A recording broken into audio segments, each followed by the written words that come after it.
Ya Allah, pandemi kapan berakhir ya Allah? Ya Allah, ini omset mulai turun, ini mulai begini, mulai begitu. Hei teman-teman, ada konsep dalam Al-Quran. Ketika Anda diuji dengan tingkat ujian yang sudah tinggi sifatnya sampai ke efek zilzal, sesungguhnya kalau kita pahami dengan cara yang benar, Allah ingin mengantarkan kesuksesan kepada kita, langsung mengangkat kepada level yang lebih tinggi.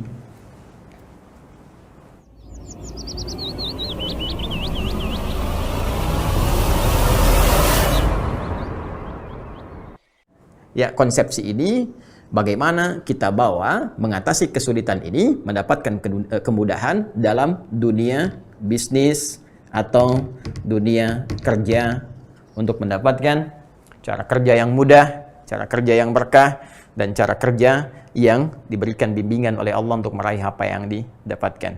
Nah, dari sini mari kita turunkan konsepsi bangkit dari sulit yang langsung diarahkan pada kepentingan manajemen bisnis dalam Al-Quran. Mari kita turunkan. Dan mohon izin, ini materi pun pernah saya sampaikan di beberapa perusahaan di Indonesia dan sangat menarik pula. Ya, ada juga yang non-muslim yang belajar kemudian mengamalkan itu semua dan hasilnya cukup luar biasa.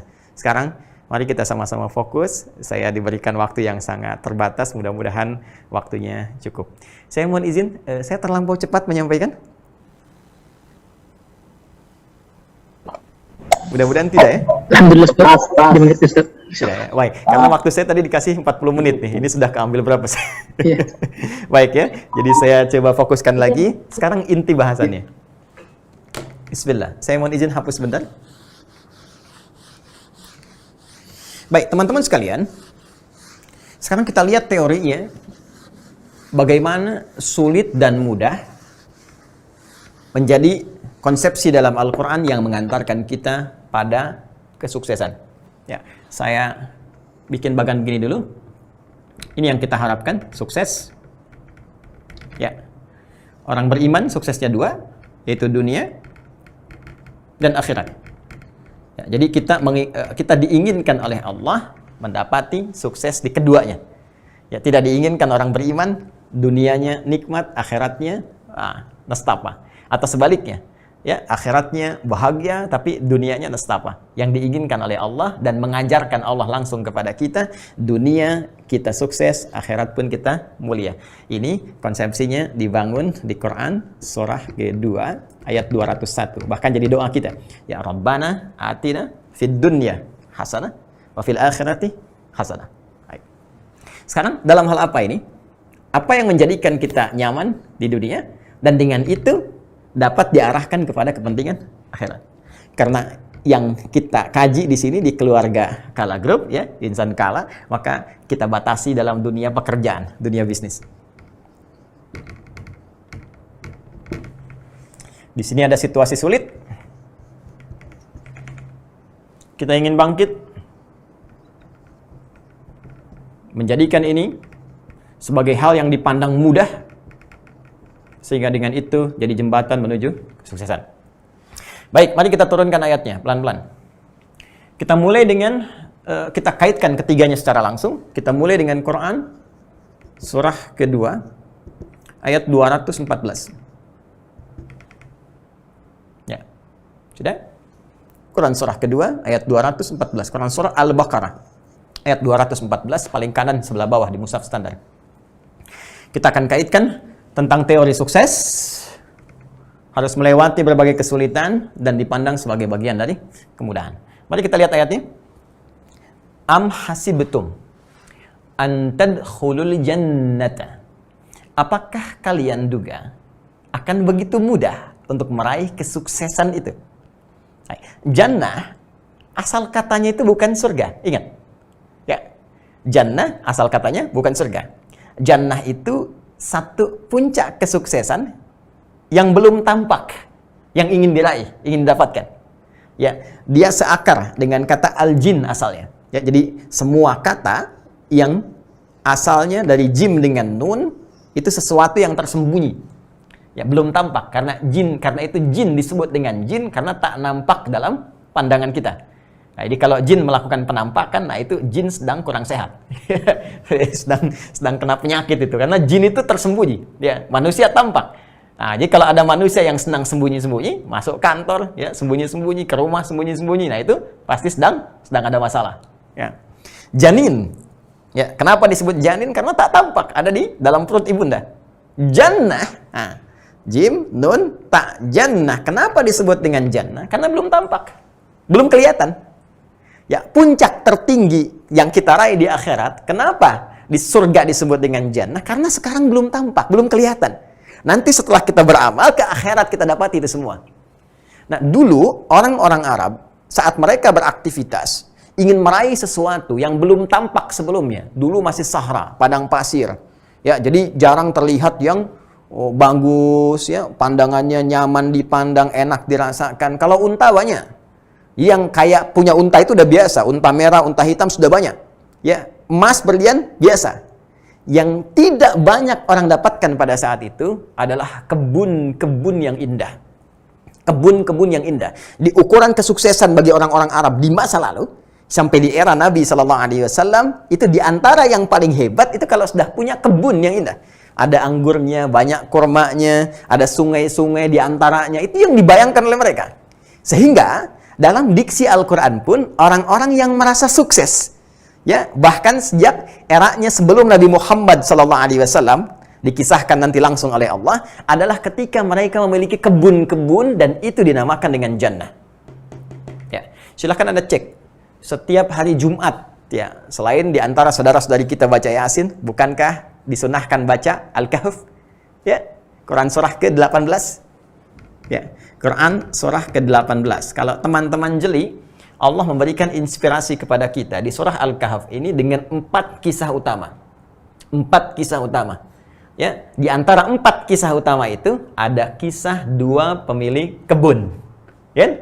Seorang yang memiliki 2 kebun. Maaf, seorang yang memiliki 2 kebun. Pemilik 2 kebun. Ada kisah pemuda, kisah pemilik 2 kebun, kisah kemudian yang selanjutnya Nabi Musa dengan hamba Allah Khidir, ya. Kemudian setelah itu kisah Dzulkarnain. Di ayat ke-32, Quran surah 18. Ayat 32 sampai 44, Allah meminta kita belajar dari percakapan 2 orang. Yang seorangnya merasa sukses dengan urusan dunianya. Dia bisa meraih puncak raihan dunia tertinggi, mendapatkan jannah. Jannah yang dimaksud di sini adalah puncak kesuksesan dunianya. Yang punya kebun-kebun, harta banyak, mewah, dan sebagainya. Wadrib lahum. Ya? Apa? Masalah rajulaini. Ja'alna li'adihuma. Ya? Jannataini. Ya, berikan Muhammad SAW contoh.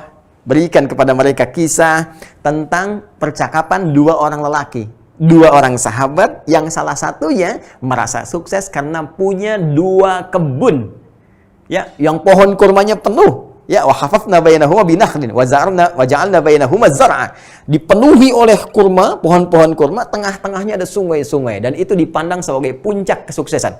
Ini inni aktsaru minka mala wa a'azzu nafara, sampai orang itu berkata, nih, hartaku paling banyak.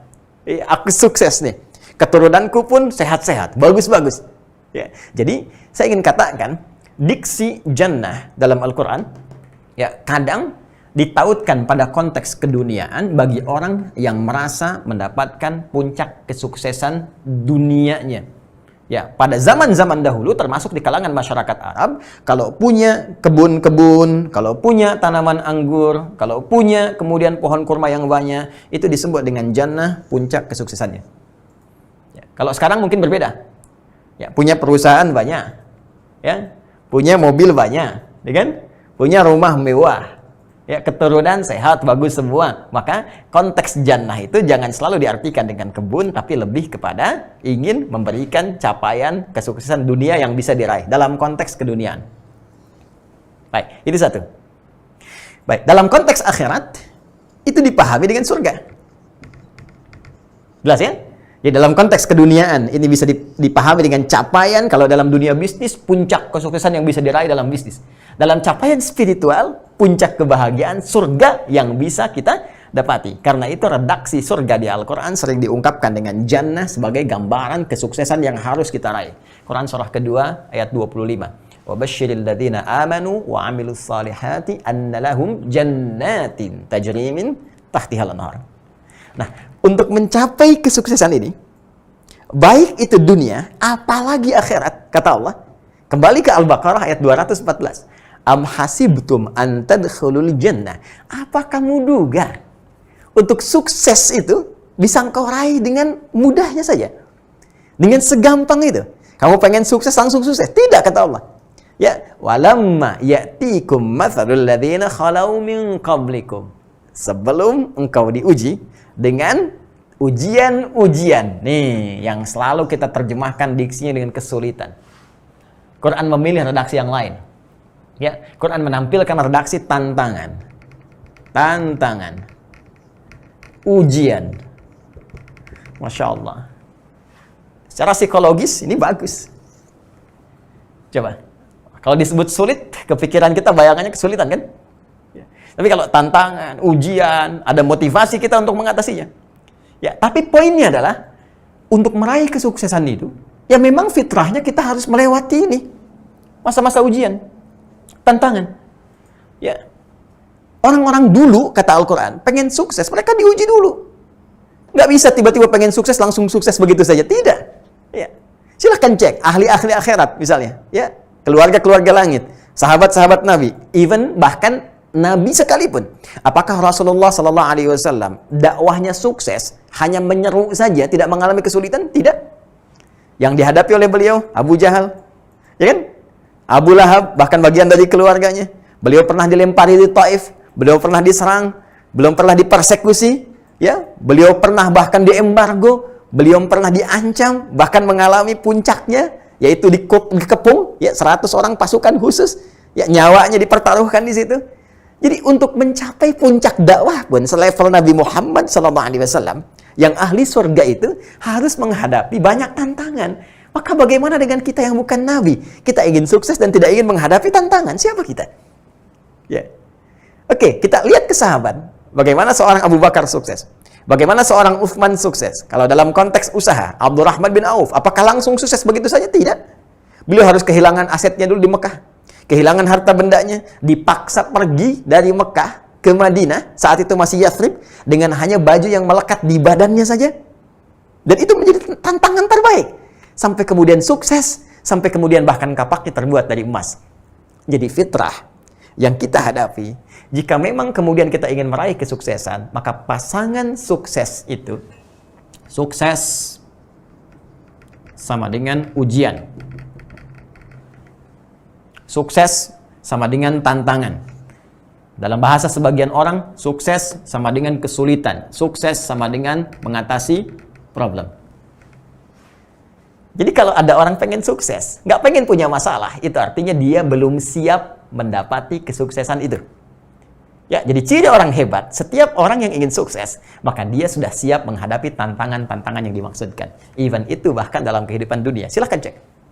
Ya, kita ambil contoh non-muslim, jangan hanya orang beriman. Baik, mari kita lihat. Thomas Alva Edison, berapa kali percobaan untuk bisa mendapatkan apa yang kita bisa hasilkan saat ini? Ya, bohlam dari lampu dan sebagainya. Berapa kali percobaan yang dilakukan untuk mendapatkan keseimbangan di pesawat itu? Berapa kali percobaan yang dilakukan untuk mendapatkan safety dari kendaraan yang kita kendarai pada saat ini? Jadi semua orang sukses pasti butuh tantangan yang harus dilewati. Ini poinnya. Jadi kalau Anda katakan, sekarang kita mengalami kesulitan, cara berpikirnya kita balik. Balik. Semakin tinggi kesulitan yang kita hadapi, cara berpikirnya kita balik. Semakin dahsyat kesuksesan yang sedang Allah persiapkan untuk kita raih. Hanya persoalannya, kita mau nggak jadi golongan yang bangkit itu. Bukan cuma menatap kesulitan itu dan meratapinya. Bangkit, maju, jadi bagian yang bisa mendapati solusi itu semua. Ya. Bagaimana caranya? Mari kita teruskan dulu. Ya. Masat humul ba'sa. Ini indahnya Al-Quran. Ya.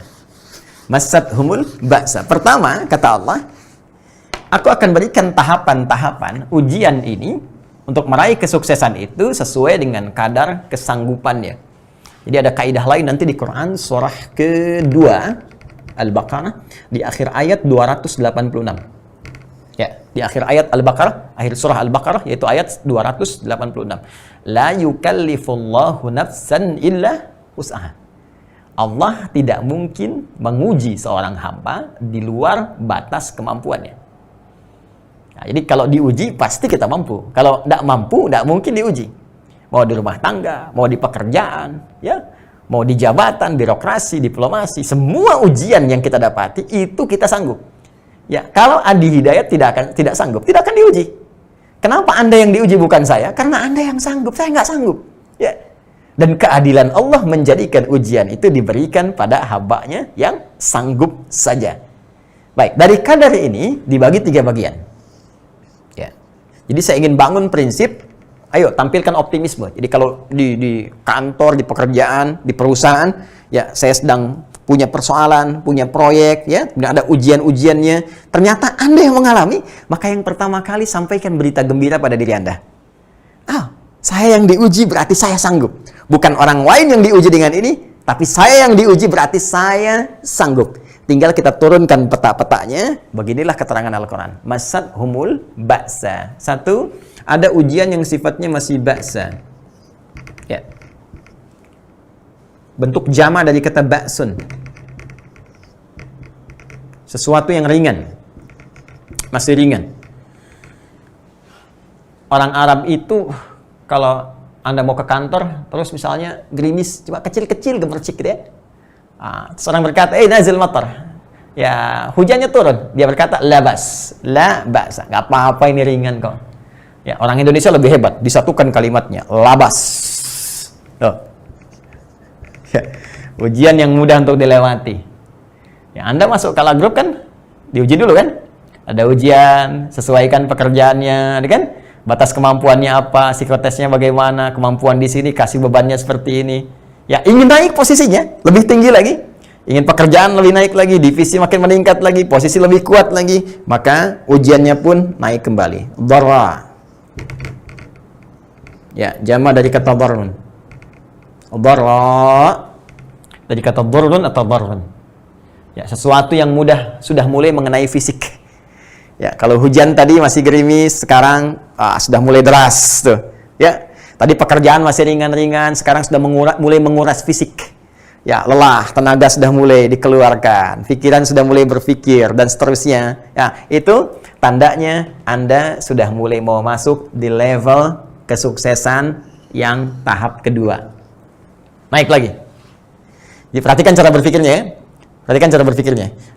Orang yang diuji oleh Allah dengan ujian ringan, dia akan disesuaikan dengan kadar kesuksesannya. Masih ringan. Ya, orang yang cuma omset 1 juta, 2 juta, nggak mungkin kadar kesuksesannya, ya, kadar ujiannya diuji dengan yang 2 miliar, 3 miliar. Pasti akan sesuai. Ya, tantangannya di 1 juta, 2 juta. Tapi kalau Anda sudah merasakan ujiannya naik di atas level itu, berarti Allah ingin berkenan menaikkan omset Anda. Menaikkan kadar kesuksesan Anda. Ya, menaikkan kadar capaian Anda. Apalagi kalau sudah sampai pada yang ketiga. Ya, wazulzilu. Zulzilu. Dari kata zilzal. Ya, zilzal itu asalnya gempa. Ya, idza zulzilatil ardu zilzalaha. Apabila bumi telah diguncang sekuat-kuatnya, gempa. Ya, maksudnya apa? Ujian yang sudah mulai menggoyang keadaan hati kita. Sudah mulai berpikir nih, bukan cuma fisik saja. Ya, sampai berkata, kapan ini akan berakhir ya Allah? Ya, hatta yaqula rasul walladzina amanu ma'ahu mata nasrullah. Kapan pertolongan Allah ini?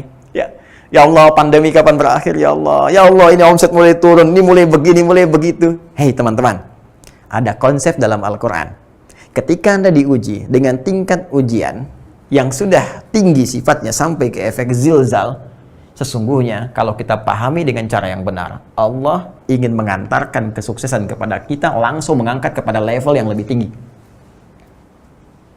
Ya, minimal di perusahaan itu bisa mengecek siapa orang-orang tangguh, karyawan-karyawan tangguh. Ya, kalau dalam konteks di Kala Group nih bisa kelihatan ketika diuji, bisa kelihatan. Ya, mana yang numpang beraktivitas saja, mana orang yang benar-benar pengen bekerja, bisa kelihatan. Anda bisa lihat. Ya, karena itu di beberapa perusahaan profesional kadang-kadang bikin kasus sendiri. Kalau ada kasus ini bagaimana penyelesaiannya? Kalau ada begini bagaimana? Ini Allah kadang-kadang langsung kasih. Ini loh, ada tantangan begini. Ini ada hal yang seperti ini.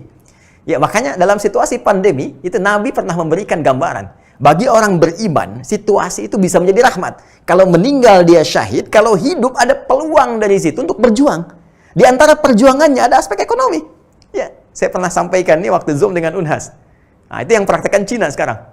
Ya, begitu Cina atasi itu semua, ya dia bentuk tim juga, ada tim khusus ya dalam kategori bisnis. Di sambil berjalan itu punya sudah list ratusan bahkan ribuan ini loh potensi yang bisa dilahirkan dari aspek ekonominya. Dari APD yang dikirim balik ke negara-negara bantuan. Nih, ya ada face shield, ada macam-macam dan sebagainya. Ada kitsnya sekarang. Ada banyak hal. Ya, jadi kalau kita bawa ke suasana ini, apa yang kita lihat semuanya pasti baik.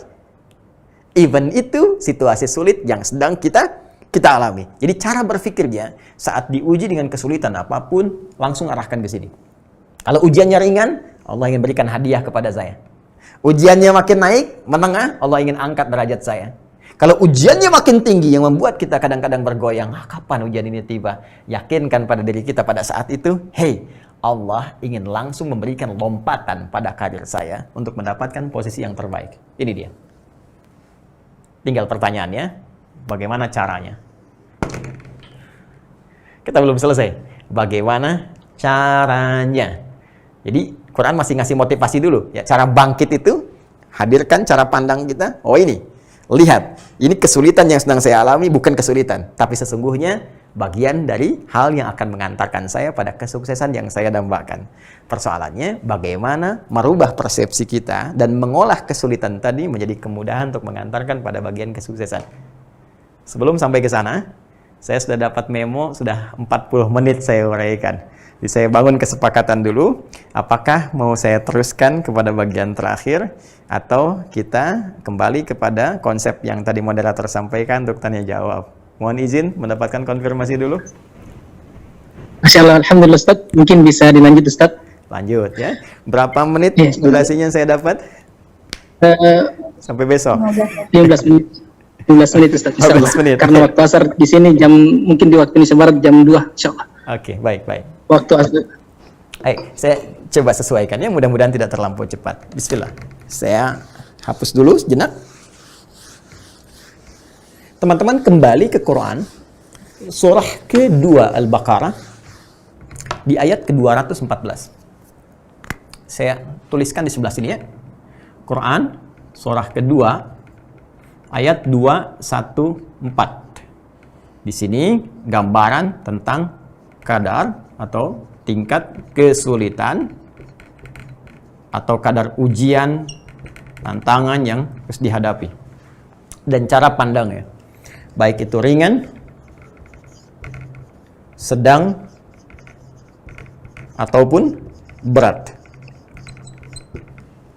Kesimpulan yang kita ambil, jangan sekali-kali menjadikan setiap ujian yang kita lalui, baik ringan, sedang, ataupun berat, kita pandang sebagai persoalan yang membebani hidup kita, ataupun pekerjaan kita.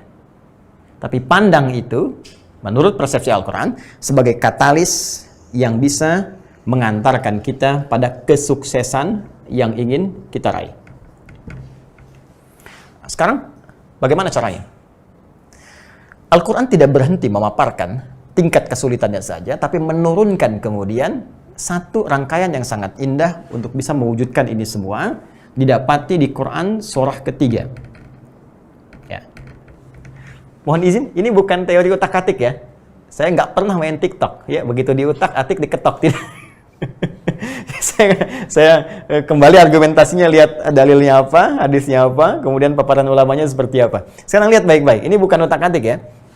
Ini ketika bicara tantangan, surah 2, ayatnya 214. Ini keindahannya. Ketika bicara solusi, ini surahnya 3. Dan di surah 2 ini, posisinya di mushaf standar, itu di kanan paling bawah.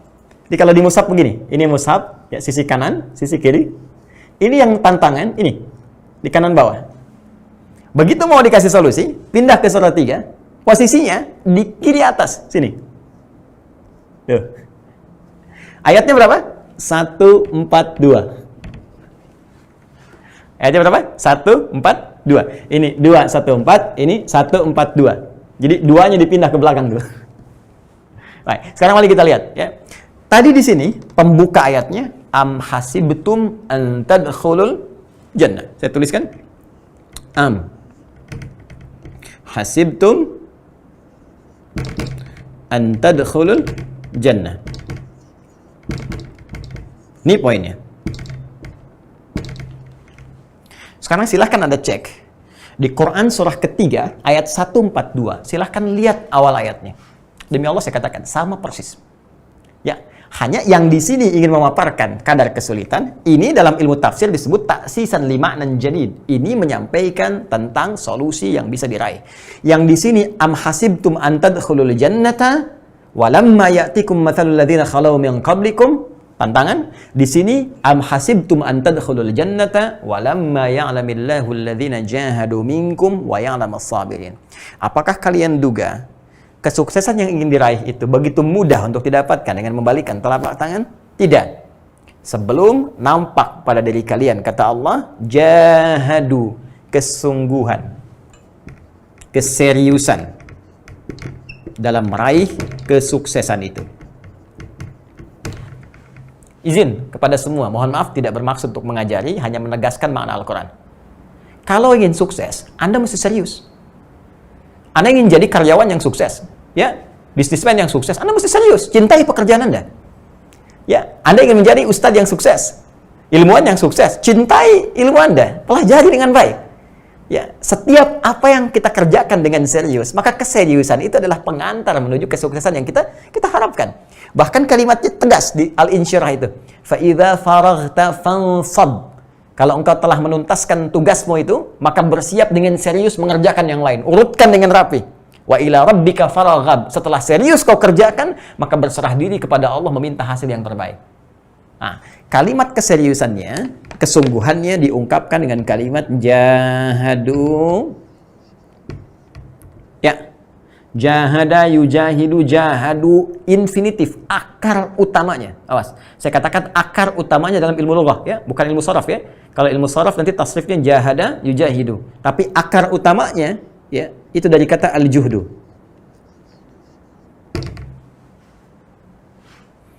Sesuatu yang dikerjakan dengan penuh kesungguhan. Ini akar utamanya. Dari sini, teman-teman sekalian, ini ada 3 derivasi, 3 hibrida. Jadi kalimat ini, punya akar ini, punya 3 makna utama. Ya. Apa itu? 1, dari kata ini bisa terbangun kata ijtihad. Yaitu kesungguhan dalam merencanakan. Ya. Mapping. Menentukan visi. Menentukan rencana-rencana kegiatan yang akan dibangun. Kalau Anda di Kala Group, ya, ada pekerjaan apa yang ingin dibangun, tentukan rencananya dulu, dan Anda lebih tahu tentang ini. Ya, buat visinya seperti apa, bagaimana capaiannya, dipetakan tantangannya. Oh, ini mungkin masalah yang akan kita lalui. Bagaimana cara menghadapinya, timnya siapa, ini pemetaannya sampai ke bawahnya. Ini omset yang mungkin bisa diraih, ini potensi zakatnya, ini infaknya. Kita ambil nilai itu untuk mendapatkan bagian berkah akhiratnya. Misal, itu kesungguhan dalam merencanakan sesuatu, itu ijtihad. Jadi mustahil kita ingin sukses kalau nggak punya rencana. Bahkan dahsyatnya, lihat, nama sholat pertama yang kita kerjakan sholat apa? Subuh kan? Subuh. Ya, silakan. Subuh, zuhur, asar, maghrib, isya. Dan kebanyakan orang hanya mendapatkan nama saja. Padahal semua nama itu punya makna. Apalagi nama dalam ketentuan syariat untuk ibadah. Subuh itu bukan sekedar nama. Dari kata asbah asalnya. Asbah yusbah. Ya, sesuatu yang sudah siap dengan rencana.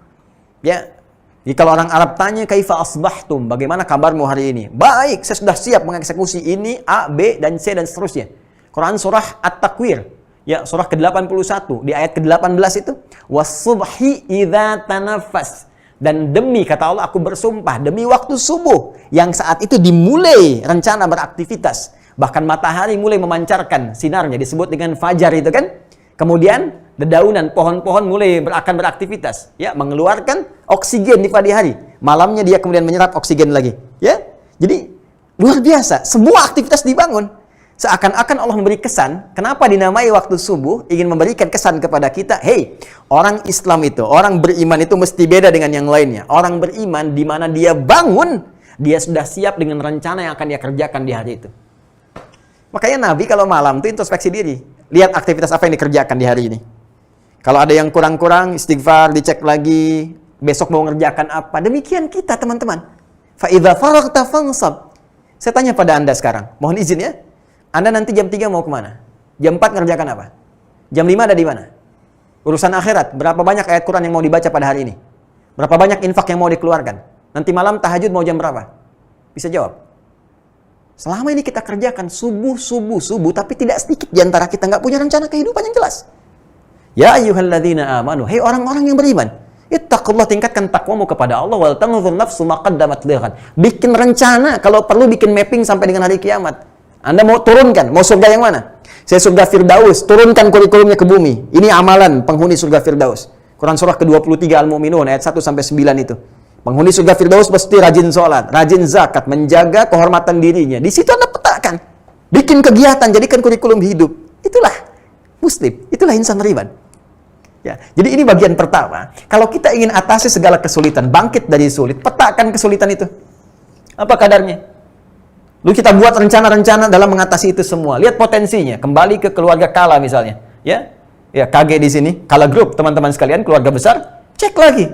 Di divisi mana ini? Apa potensi yang kita bisa dapatkan? Petakan dengan baik, itulah ijtihad.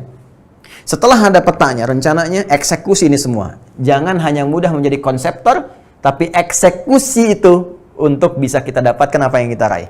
Mengeksekusi semua rencana ini, itu disebut dengan jihad namanya, perjuangan fisik. Nah, sekarang jihad itu diasosiasikan kepada konteks membela diri dalam konteks peperangan saja. Dan dikesankan bahkan ekstrim, padahal jauh dari itu. Jihad bukan nembakin orang. Ya, jihad bukan teror. Jihad bukan membom orang sembarangan. Itu hati-hati, kalau ada ajakan-ajakan kekerasan seperti itu langsung tinggalkan, tolak. Karena jihad pada asalnya adalah pembelaan terhadap jiwa, pembelaan terhadap diri, terhadap agama, ya, terhadap bangsa dengan diniatkan ibadah. Jadi diserang, kita bela. Ya, handphone diambil aja kita bela, masa iman didiamkan? Negara didiamkan? Ya, dulu ketika diserang, Kiai Haji Hashim Asy'ari bikin resolusi jihad. Ya, ada Kiai Haji Nur Ali di Bekasi, ada ulama-ulama kita kumpul, bikin resolusi jihad. Kenapa? Pembelaan. Di jihad bukan sembarangan, perjuangan melalui tindakan, perjuangan melalui fisik.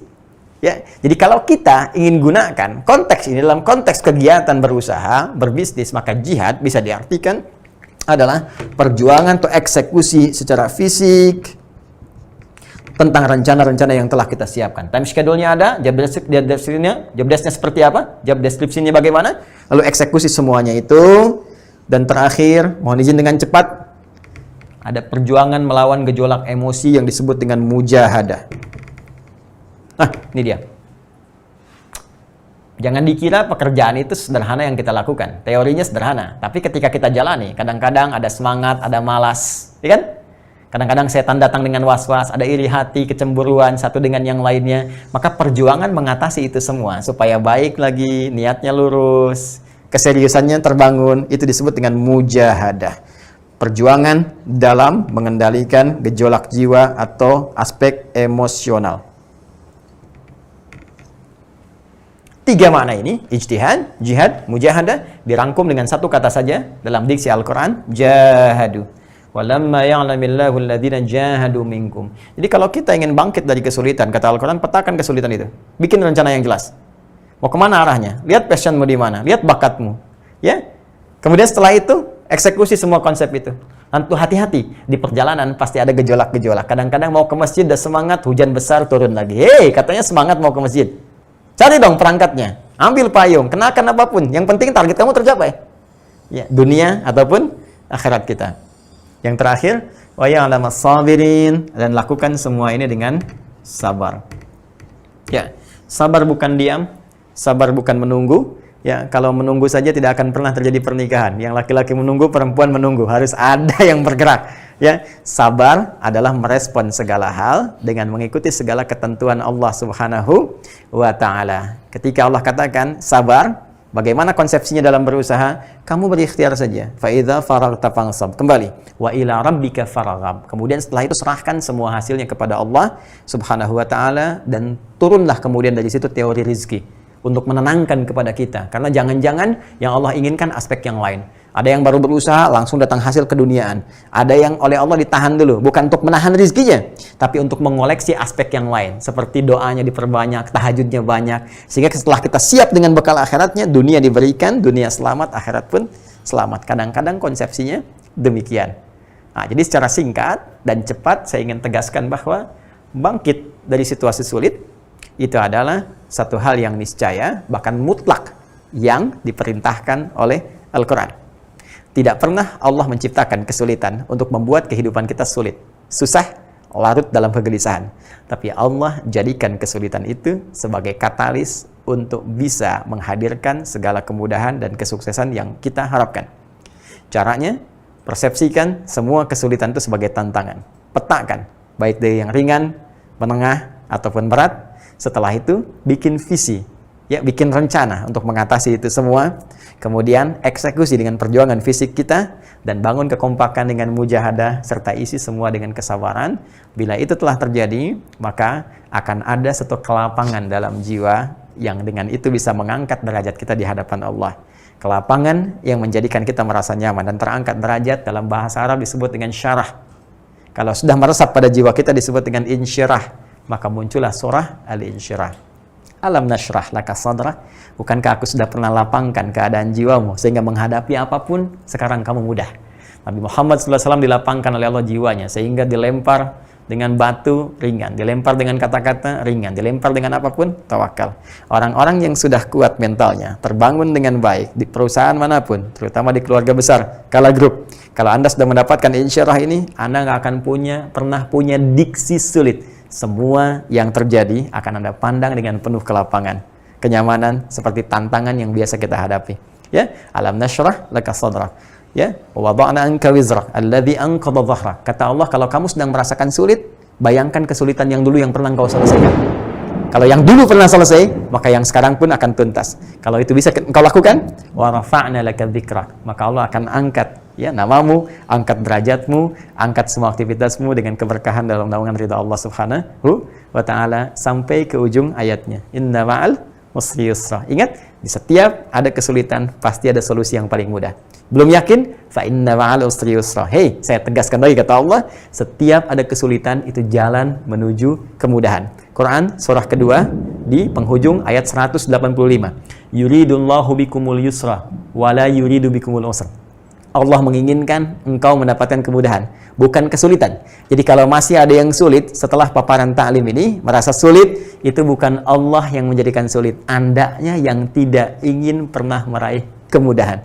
Fa'idha faragta fansab, setelah selesai urusan yang engkau lakukan, siapkan pekerjaan berikutnya. Wa ila rabbika farghab, dan tawakallah kepada Allah untuk mendapatkan hasil yang sempurna dengan niat ibadah kepada Allah Subhanahu wa ta'ala. Itu saya kira yang bisa saya sampaikan dalam tempo waktu yang Anda berikan. Semoga ada manfaat yang didapatkan, dan selanjutnya jika masih ada waktu tersisa, kita bisa diskusikan atas apa yang teman-teman ingin sampaikan. Subhanakallahumma bihamdika asyhadu an la ilaha illa anta astaghfiruka wa atubu ilaik. Assalamualaikum warahmatullahi wabarakatuh.